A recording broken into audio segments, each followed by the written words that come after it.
Angedacht zwischen Rhein und Reben. Impulse aus dem Kirchenbezirk Germersheim. Hi, ich bin Samuel und ich werde am Sonntag hier in dieser Kita wählen gehen. Und ich möchte dir kurz in 2 Minuten 2 Sachen sagen, die mich bei dieser Bundestagswahl beschäftigen. Etwas, was mir Sorgen macht und was mir Hoffnung gibt. Mir macht Sorgen, dass die AfD, eine zum Teil rechtsextreme Partei, zweitstärkste Kraft werden könnte. Eine Partei, die für Ausgrenzung und Hass steht und die Klimakatastrophe nicht ernst nimmt. Ich kann so eine Partei nicht wählen. Auch weil ich Christ bin. Denn ich glaube an einen Gott, der sich solidarisiert. Jesus sagt, wenn du den Armen hilfst, wenn du Kranke und Gefangene besuchst, wenn du Fremde bei dir aufnimmst, dann ist das wie, wenn du mir hilfst, wenn du mich besuchst, mich aufnimmst.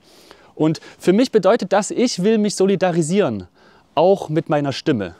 Nicht irgendwie, weil ich bei Gott Bonuspunkte oder so sammeln will, sondern weil ich glaube, dass das Teil meiner Verantwortung als Mensch und als Christ ist. Und das heißt für mich, ich will aufstehen. Aufstehen für soziale Gerechtigkeit, aufstehen gegen Hass, aufstehen für Menschenwürde. Und mir macht Hoffnung, dass das so viele tun.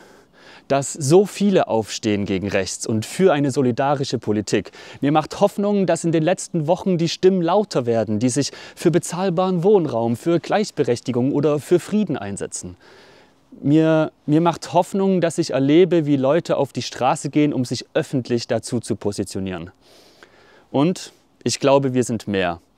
Und auch das gibt mir Hoffnung.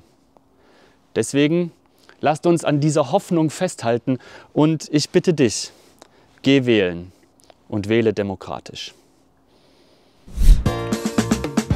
Angedacht zwischen Rhein und Reben. Impulse aus dem Kirchenbezirk Germersheim.